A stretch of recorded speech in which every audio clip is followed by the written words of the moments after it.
가을 하늘이 제법 청명합니다. 배야.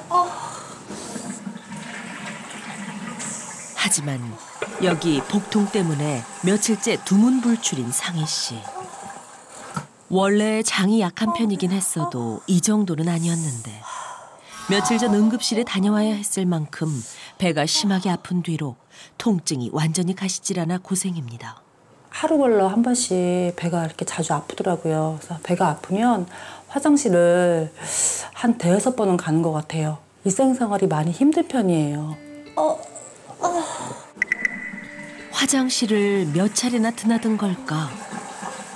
속이 텅 비었지만 당장 아프니 별 수 없이 빈속에 약을 삼키고 통증부터 달래보는데요. 그녀는 왜 이렇게 배가 자주 아픈 걸까요? 제가 한 5년 전에 배가 하도 아파서 대장 내시경을 한번 해볼까 하고 갔는데 그때 용종이 하나 발견됐어요. 그래서 바로 떼고 그리고 이제 한 3년 후에 또 3개가 나왔어요. 3개를 또 떼고 또 올 봄에 또 대장 내시경을 또 했더니 이번엔 5개를 떼서 좀 덜컥 겁이 나더라고요. 떼어낸 용종 중에는 방치했다가는 암이 되는 것까지 포함되어 있었다고 합니다. 떼도 자꾸 생기는 용종에 복통까지. 이러다 자칫 대장암에라도 걸리는 건 아닐까 걱정인데요. 그렇다 보니 마음에 걸리는 것이 하나 있습니다. 체중이 한 10kg가 늘었어요. 예전에는 58kg 정도 나갔었는데 지금은 한 68kg가 나가요. 제가 70kg를 안 넘으려고 노력 중인데 살이 갑자기 찌다 보니까 살만 찌는 게 아니라 여기저기 탈도 나고 여기저기 몸도 아파서 좀 많이 힘든 편이에요. 용종이 발견되기 시작할 무렵부터 우연치 않게 체중도 계속 늘어났는데요. 어머, 72kg가 나왔어요. 어머, 세상에. 이렇게 많이 나온 적이 없었는데. 어머. 뭔가 잘못된 걸까요? 체중계를 다른 자리로 옮겨 다시 재봐도 바뀌지 않는 수치. 그래도 72kg인데요? 이렇게 70이 넘은 적이 한 번도 없었는데 70이 넘은 적이 처음이네요. 체중이 늘어난 것을 인정하고 싶지 않나 봅니다. 뱃속 사정 또한 더 나빠졌겠다 싶은 불안감. 지레 겁부터 먹는 데는 다 사정이 있습니다. 사실 이미 유방암을 진단받아 투병 중이고 그 와중에 간질환 의심 통보를 받은 데다 콜레스테롤 수치가 치솟는 등 혈관 건강까지 나빠진 건데요. 시작은 그저 체중이 는 것뿐인데 전신 건강이 동시다발로 함께 무너지니 살이 찌는 것에 예민할 수밖에 없답니다. 사실 5년 전 건강을 잃은 그때부터는 몸에 나쁘다는 것은 모두 끊고 몸에 좋다는 것이라면 안 해본 게 없다는데요. 가장 먼저 바꾼 건 바로 식습관. 배달 음식이나 외식을 삼가고 매 끼니 건강에 좋다는 식재료를 활용해 최대한 잘 챙겨 먹으려 애쓰고 있답니다. 하지만 문제는 신경 써 차린 음식도 탈이 날까 겁이 나서 매번 충분히 먹지는 못한다는 건데요. 음식도 이렇게 잘 이렇게 좀 주의해서 먹는 편이고 그다음에 이제 면역력하고 항산화에 좋다는 영양제들도 이렇게 많이 챙겨 먹는 편이에요. 지금 이렇게 열심히 노력하고 있는데 자꾸 병이 하나둘씩 생기다 보니까 언제쯤 건강해질 줄도 저도 잘 모르겠고 자꾸 몸이 무거워요. 그날 오후 통증이 좀 가신 듯 싶어 상희 씨는 서둘러 집 앞 공원으로 걷기 운동을 하러 나왔습니다. 하지만 30분도 채 지나지 않았는데 다시 배가 아픈 모양인데요. 배야. 꼼짝을 못하는 것이 많이 아픈가 봅니다. 운동을 열심히 하고 싶어도 몸이 따라주지 않아 속상한 상희 씨. 이대로 운동을 더 할 수 있을까요? 배가 자꾸 이 장이 꼬이는 듯이 뭐가 바늘로 쿡쿡쿡 찌르듯이 계속 아파요, 배가. 그래가지고 계속 집에만 있다가 지금 간만에 운동 나왔는데 도저히 운동 못 하겠어요, 이제. 급기야 화장실을 찾아 자리를 뜨는데요. 어쩌면 좋을까요?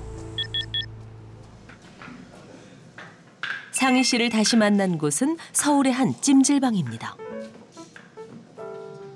다행히 오늘은 컨디션이 좀 나아 보이는데요. 숯가마의 뜨거운 열기를 견디며 장장 30여 분 이상을 버텨봅니다. 땀을 빼고 나면 독소가 빠지는 것 같고 이거 찌뿌듯한 게 몸이 개운해요. 그래서 일주일에 한 2번씩 친구랑 같이 오고 와요. 찜질은 그녀가 아주 중요하게 생각하는 건강 습관 중 하나라는데요. 갈증 해소용 물도 일부러 다이어트 차 종류로만 골라 마시고 있습니다.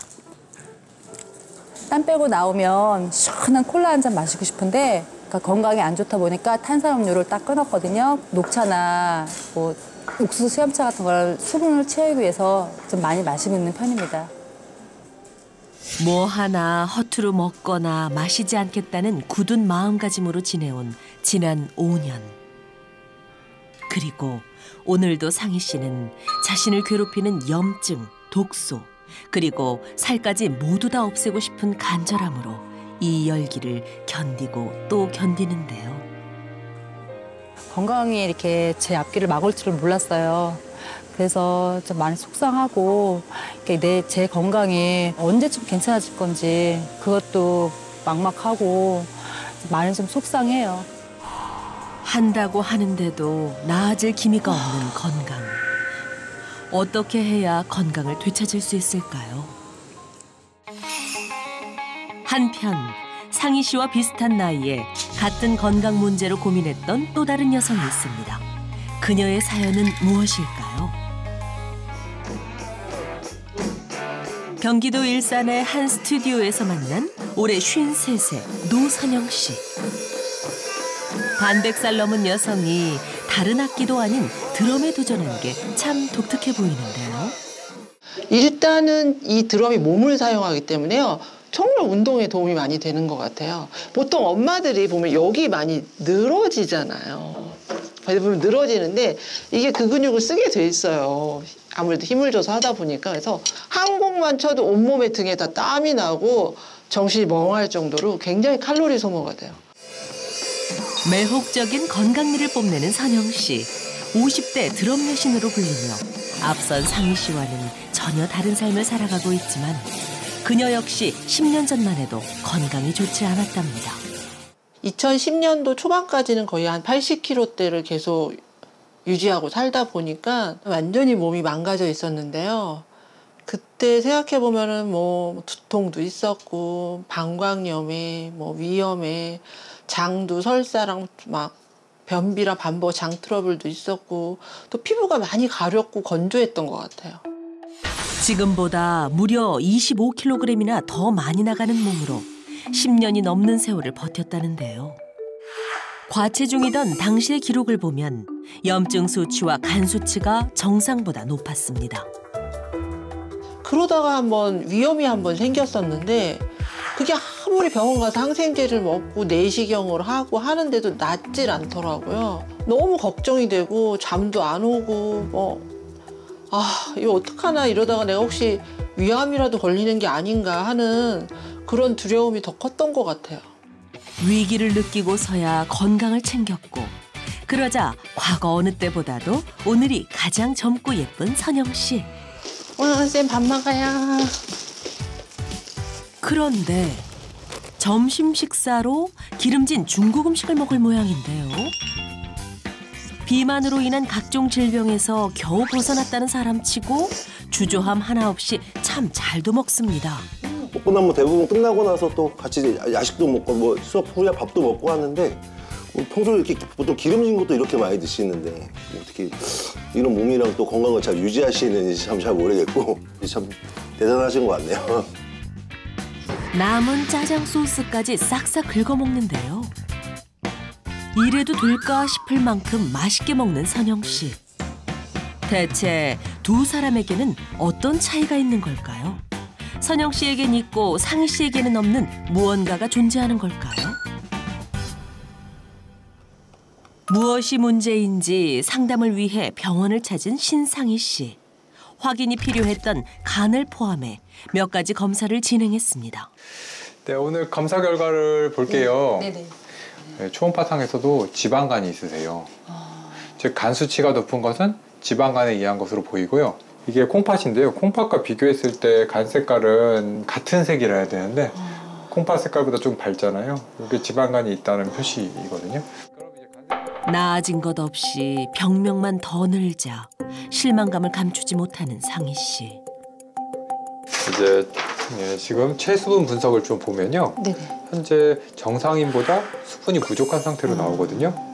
그러니까 이게 체수분 함량이라고 있는데 이게 체중 대비 다른 사람들에 비해서 좀 적어요. 근데 물을 하루 종일 달고 살거든요. 차 종류 중에서 카페인이 든 차가 있어요. 뭐 커피라든지 녹차라든지 이런 카페인이 든 차는 오히려 수분을 더 배출시키는 이뇨작용을 일으켜요. 그래서 오히려 탈수를 더 가속화시키거든요. 심지방에서 땀 빼는 거 있잖아요. 네네. 이런 것들도 결국은 탈수를 더 정말요? 네. 제가 탈수가 있어요? 건강 저하의 주요 원인이 다른 것도 아닌 몸속 물 부족일까요? 물을 많이 마셔도 이렇게 배출이 많아져 버리면 결국은 만성적인 수분 부족에 시달릴 수밖에 없어요. 수분이 부족하면 몸에 노폐물의 배설도 힘들고 몸에 해독 작용이 잘 이루어지지 않을 수 있어요. 지금 이런 게 계속되면 몸의 산성화가 촉진되거든요. 노폐물 배설이나 해독 작용이 원활하게 되지 않은 탓에 병에 걸리기 쉬운 몸 상태가 됐다는 겁니다. 수분은 체중의 60% 정도로 가장 많은 비율을 차지하는 성분입니다. 인체의 모든 세포 안팎에 고루 분포하면서 생명활동에 필수적인 역할을 하는데요. 산소와 영양분을 세포에 공급하고 독소와 노폐물을 소변으로 배설시키는 매체 역할을 하며 체온 조절에도 중요한 작용을 합니다. 특히 혈액의 산성도를 7.4, 약 알칼리성으로 유지하게 하는 인체 항상성에 매우 큰 역할을 하는데요. 신상희 씨의 경우 대장의 용종이 계속 생긴다거나 비알코올성 지방간, 비만이나 고지혈증 같은 대사질환이 있는데요. 모두 체내 수분 부족과도 관련이 있습니다. 수분 부족으로 인해 산과 같은 노폐물이 배출되지 못하면 인체 환경이 산성화되는데요. 그로 인해 몸속 장기가 각종 질병으로 이어진 거죠.